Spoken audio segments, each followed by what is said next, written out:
Olá, como está? Como foi a sua semana? Estamos juntos mais uma vez, vamos estudar a Bíblia, a Palavra de Deus. Antes, porém, nós vamos orar. Feche os seus olhos, vamos orar. Querido Deus e amado Pai, orienta-nos no estudo da Tua Palavra, alimenta-nos, sustenta-nos através desse estudo que faremos. Abençoe o Teu povo que nos acompanha e participa deste estudo. É a oração que fazemos no nome de Jesus. Amém. Muito bem, meus queridos irmãos, no nosso último encontro, nós dissemos que estaríamos falando hoje a respeito da carta da Epístola Universal de Judas. Talvez você esteja se perguntando por que pulou as cartas escritas por João, as 3 cartas. E nós vamos justificar porque nós mencionamos no último estudo que Judas e 2 Pedro têm muito a ver.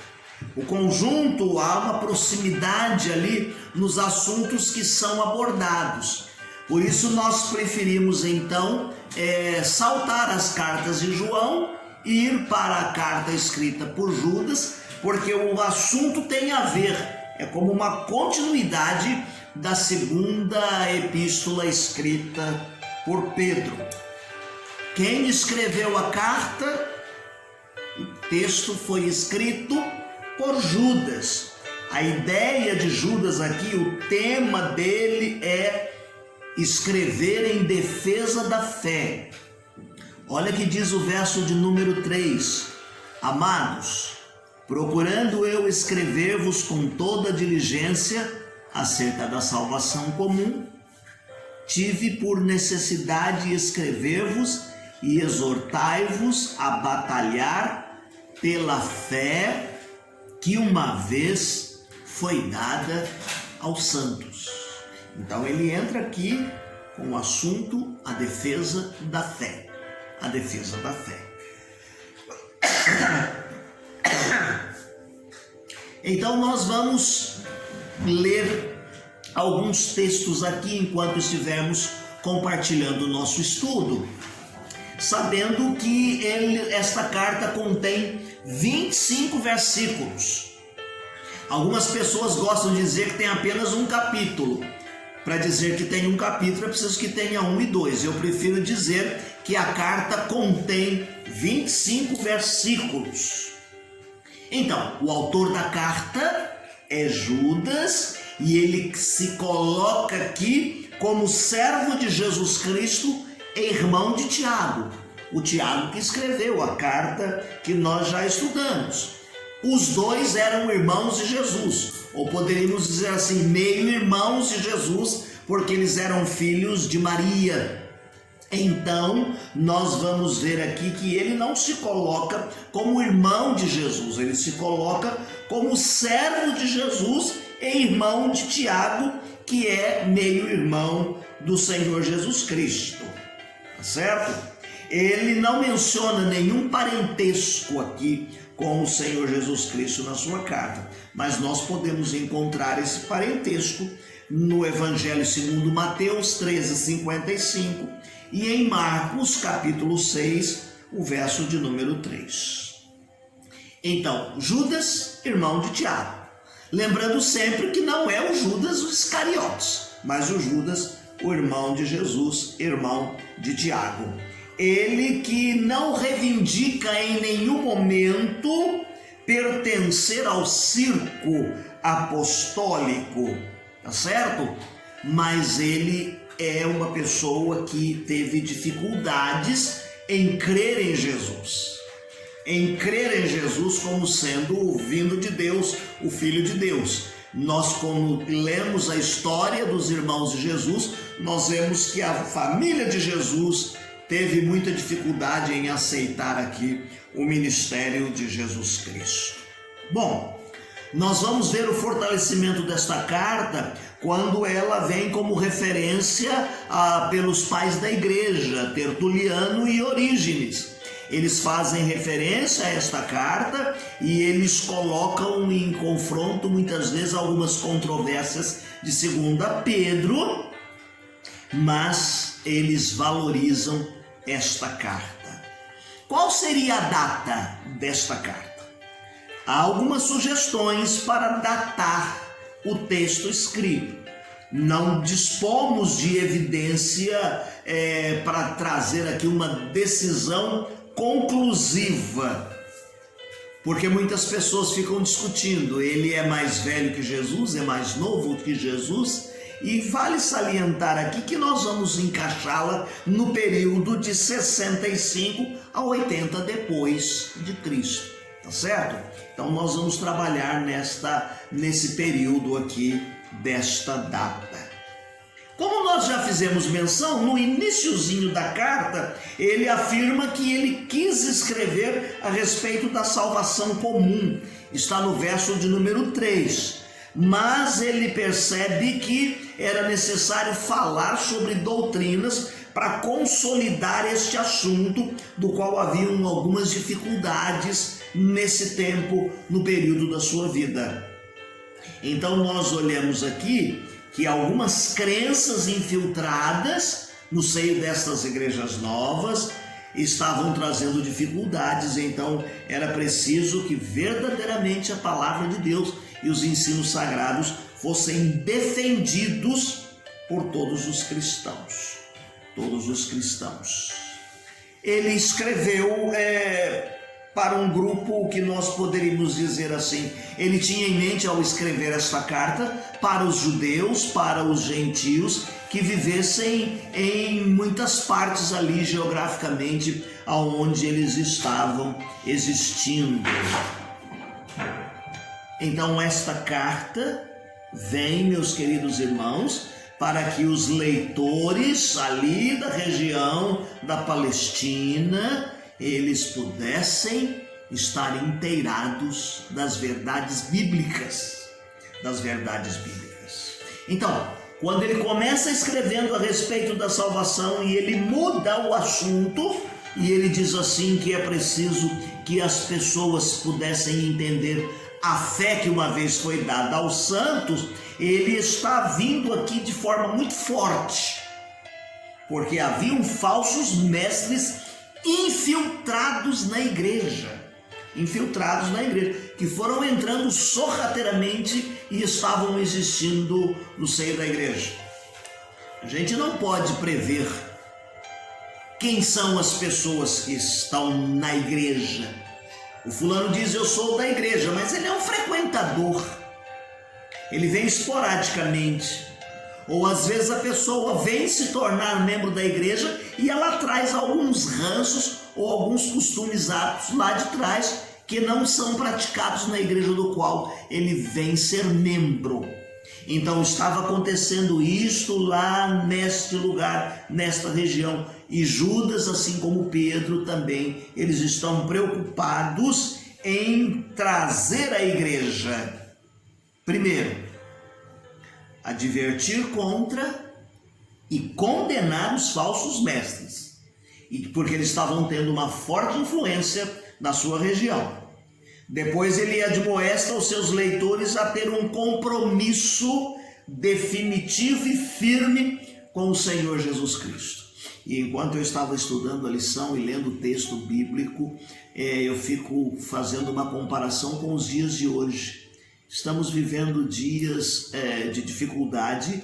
Nós temos esta ferramenta que está nos ajudando a transmitir os ensinos da palavra de Deus, mas que muitos entram por este caminho, todos sendo entendidos da Bíblia, todos dando conselhos, todos pregando uma mensagem que muitas vezes a gente percebe que não tem muito a ver com o conteúdo bíblico.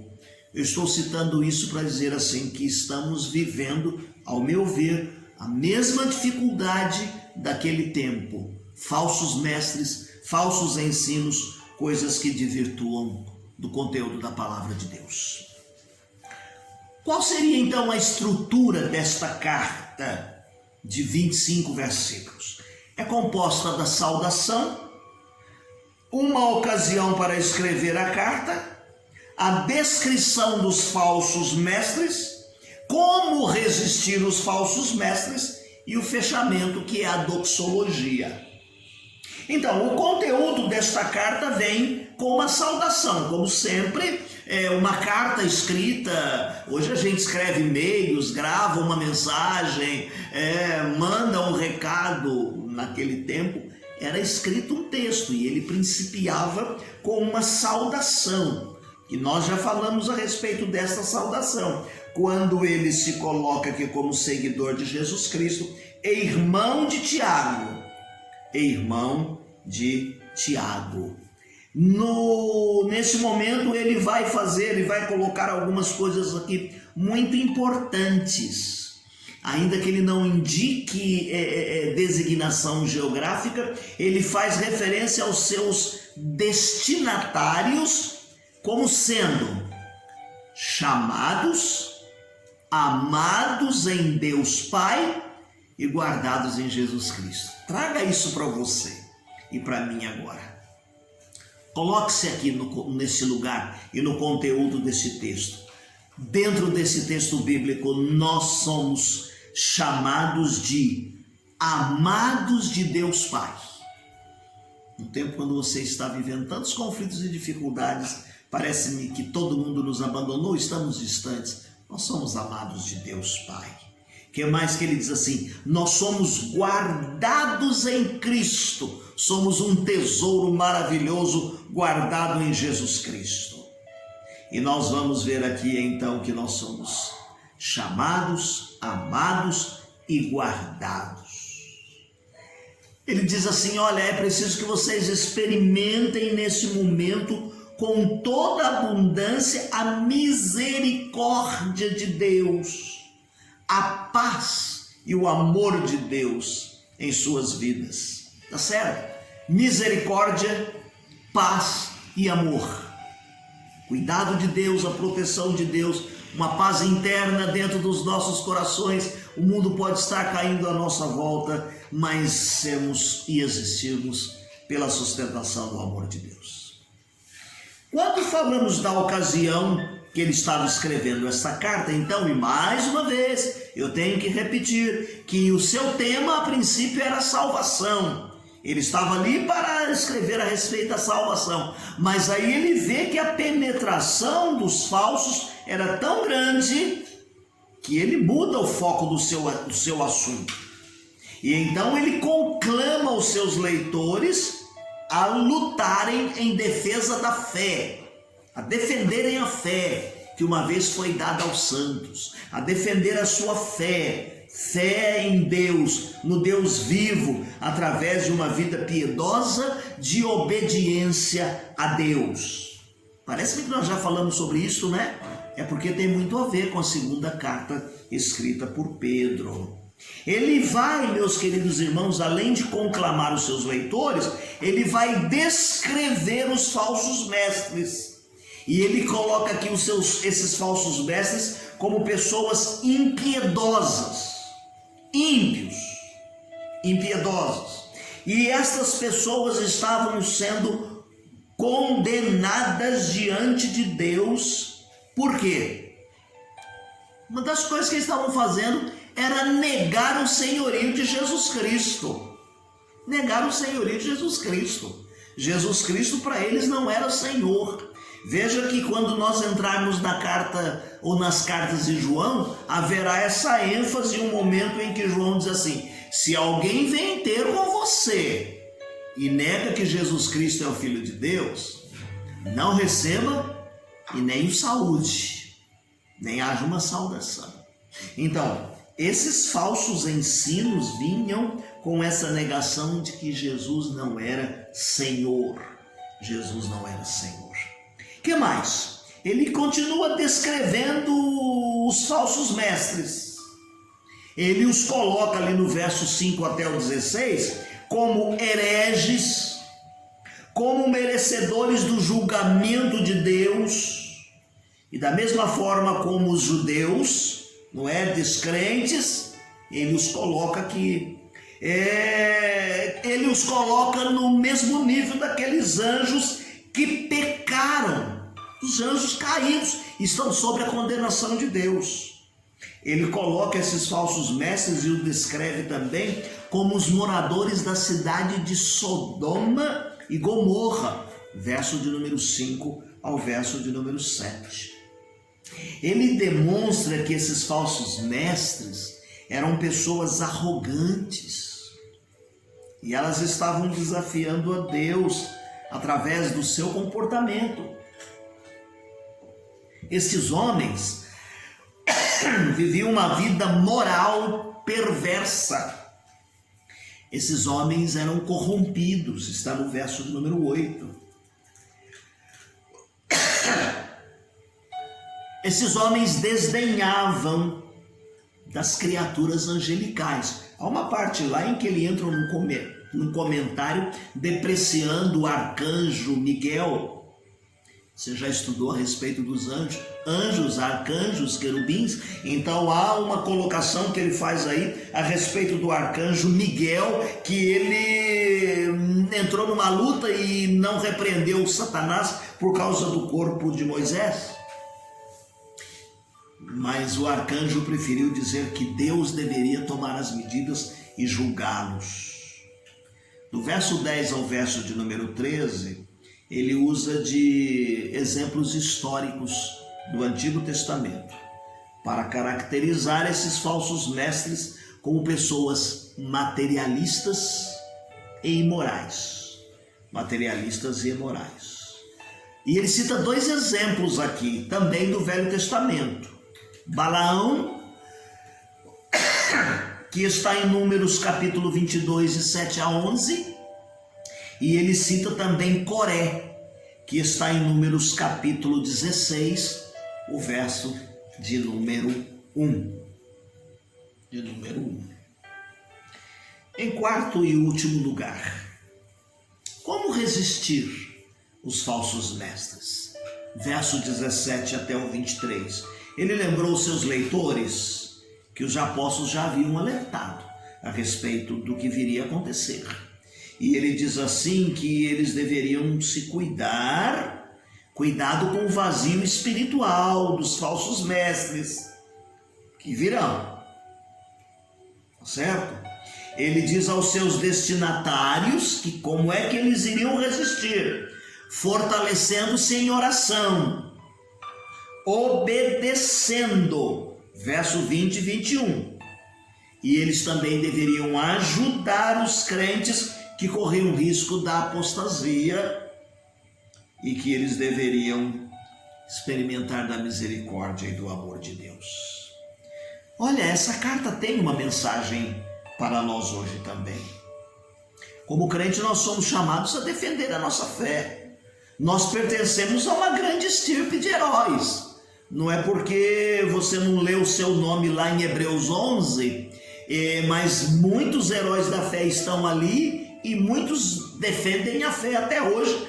Alguns já perderam até a própria vida, como aparece lá em Hebreus 11. Somos conclamados a defendermos a nossa fé com coerência, uma vida coerente, baseada nos princípios da palavra de Deus. Olha, para hoje, essa mensagem para a igreja de hoje é que nós temos que articularmos a nossa mente, o nosso conhecimento.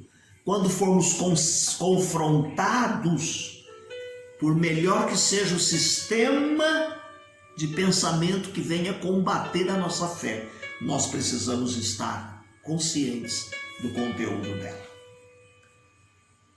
Sabe por que essa carta é boa e ela tem uma mensagem para nós hoje? É porque o nosso Deus é um Deus grande e todo-poderoso. Então nós vamos enfrentar as dificuldades que temos na vida com uma visão positiva, sabendo que Deus está acima de tudo e de todas as coisas e Ele cuida de cada um de nós. E Ele termina dizendo que Deus é poderoso, Ele é poderoso para nos guardar de tropeçar. E a Ele seja dada toda a glória, majestade, domínio e poder antes de todos os séculos, agora e para todos sempre. Amém? Deixe-me ler aqui 2 linhas de um hino do nosso cantor cristão, o 366. Em nada ponho a minha fé senão na graça de Jesus. no sacrifício remidor, no sangue do bom Redentor. A minha fé e o meu amor estão firmados no Senhor. A minha fé e o meu amor estão firmados no Senhor. Que Deus te abençoe, que você tenha uma semana feliz e abençoada. Não deixe de fazer a leitura diária que disponibilizamos no final dessa transmissão, assim bem como o texto bíblico para a sua leitura bíblica anual. Que Deus te abençoe e tenha uma semana feliz.